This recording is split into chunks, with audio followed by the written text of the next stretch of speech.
536 AD, the year the sun went out.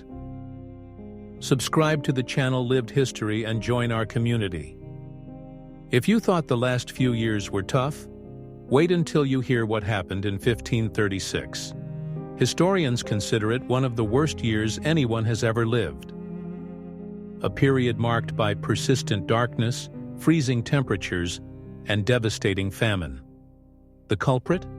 A massive volcanic eruption that blanketed the world in ash, as confirmed by analyses of ice cores from the time. The year 536 AD opened with a catastrophic event. A volcano, perhaps located in Iceland, Central America, or Indonesia, erupted with such violence that it filled the atmosphere with ash and aerosols, creating a ghostly fog that obscured the sun for 18 months. In the northern hemisphere, the sky remained permanently veiled, turning the day into a perpetual twilight. The medieval Irish chronicle of the Annals of Ulster speaks explicitly of bread shortage in the year 536, while the Annals of Innisfallen record a severe famine between 536 and 539, indicating that crops failed for several consecutive seasons. The drama of the event also emerges from the historical testimonies of the time. The Byzantine historian Procopius of Caesarea described that period with disturbing words. The sun emitted its light without brightness, like the moon during the whole year. Cassiodorus, a Roman statesman and writer, also described the strange atmospheric phenomenon in these words. The sun seems to have lost its usual light and appears bluish. The bodies cast no shadows, and the sunlight, once powerful, now warms feebly. Everything seems like an endless eclipse. Scientific evidence confirms what historians have said. Analysis of ice cores taken from glaciers and polar ice caps reveals that 1536 was one of the coldest years in the last 2,000 years. Summer temperatures plummeted by 2.5 degrees, a drastic drop that caused an unstoppable food crisis. But how do scientists know about the climate of such remote eras? Ice cores, true natural archives of the past, retain air bubbles and atmospheric particles trapped over millennia. By analyzing them, scientists can identify traces of volcanic ash and concentrations of sulfates, unmistakable signs of eruptions that have influenced the Earth's climate. And the data speak clearly.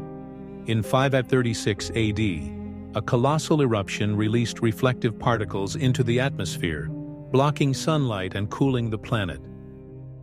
AD 536 was not just a difficult year. It marked the beginning of a decade of global crisis.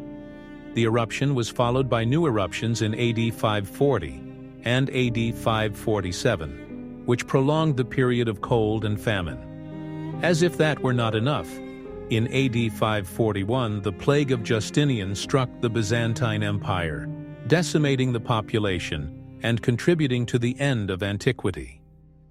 This event reminds us how much the fate of civilizations can be tied to the whims of nature. Today, thanks to science, we can study the past to better understand the present and prepare for the future. But one thing is certain. No matter how difficult modern times may seem, they will hardly surpass the darkness of the 536th year of the Christian era. Not only ice cores but also tree rings tell the story of that terrible year. Trees grow by forming annual rings, and in AD 536 these are unusually thin, a sign of an extremely harsh climate and low rainfall. This confirms that the sharp drop in temperatures caused by the blanket of volcanic ash in the atmosphere made that year one of the coldest in the last millennia. But AD 536 was not an isolated case. The following decade was marked by further eruptions, with volcanic events in AD 540 and AD 547 making matters worse. Temperatures continued to drop, crops failed, and famines multiplied, bringing instability and conflict across the world. For the Byzantine Empire, this period was a real calamity. As if the cold and famine were not enough, in 541 AD another scourge arrived. The plague of Justinian. Caused by the same bacterium as the Black Death, Yersinia pestis, this pandemic decimated the population, killing up to 50 million people in less than 8 years. The Eastern Roman Empire was devastated, with an economy in ruins and a society on its last legs. Yet, from this catastrophe also emerged an epochal change.